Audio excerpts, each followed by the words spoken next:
I'm again candidate for United States Senate. It's election day. Yes.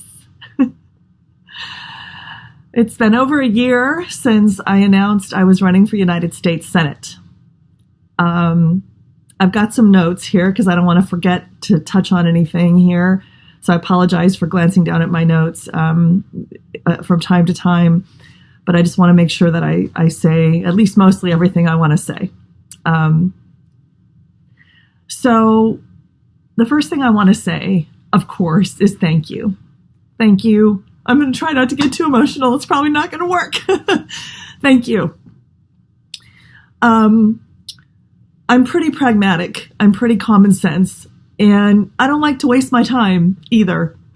And I knew that this would be an uphill battle from the very beginning, because I spent 3 weeks contacting the DSCC and Emily's List, asking to speak to their Iowa, contact, asking to speak to the people at the DSCC about getting their assistance, their endorsement, and no one ever to this day has ever returned my calls or emails to either of those organizations. I'm not here to badmouth those organizations. I'm just telling it like it is, like I do. Like I do. My friends and clients will tell you I don't sugarcoat things. I don't BS people.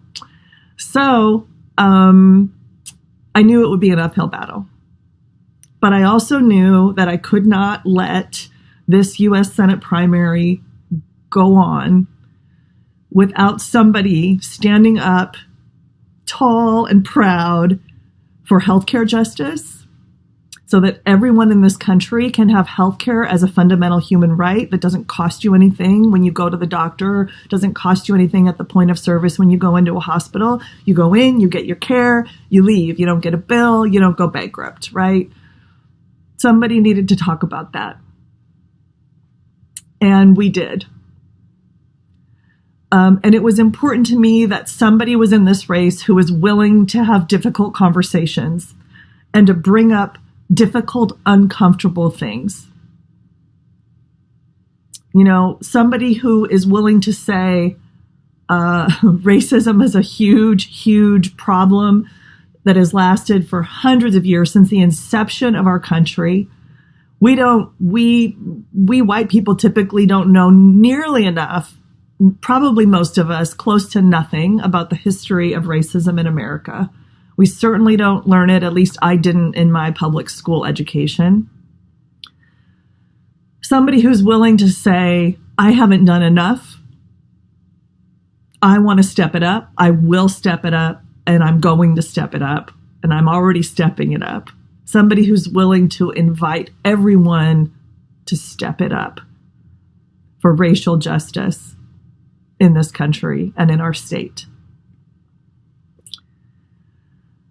And we have been pretty successful in our campaign. We have kept all these issues at the forefront. We had 3 widely televised debates where Medicare for all was talked about because we were there.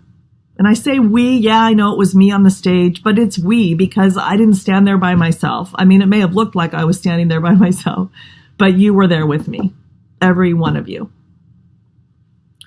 We are part, this campaign is part, I am part of a much larger movement for justice in Iowa and in the United States of America. Justice looks like a lot of things. A lot of things. Yes, racial justice, 100%. And healthcare justice, including so that everyone, all Black people, all brown people, all Indigenous people, all people have healthcare as a fundamental human right. Economic justice. What in the heck? $7.25 an hour? That is ridiculous and insulting to working people. We're going to keep working hard for a $15 an hour minimum wage. There are so many other kinds of justice. We need affordable housing. We need education that we can actually afford, that is debt-free. And the list goes on. I could just talk about thousands of things here. But here's what I want to say. all of this work for various kinds of justice is ongoing. It will never end.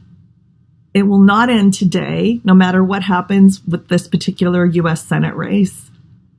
I'm not going anywhere after today in regards to continuing to fight for all of these kinds of justice and work toward all of these kinds of justice. And I expect to see you there, wherever.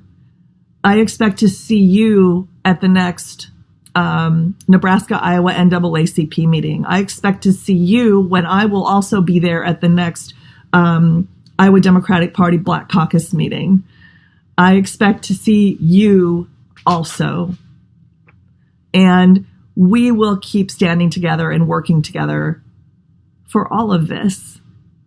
This movement is not at all about one or a few people. You know, we really are. It's so hokey, I understand. Go ahead and roll your eyes now, you know. But we are the ones we've been waiting for. You are the one we've been waiting for. Nothing that you can do to forward the cause of justice is too little. Nothing. So let's keep standing together and let's keep going. And I will probably talk with you later tonight. And then I will see you after today too. So thank you so much. Stay well. I love you all.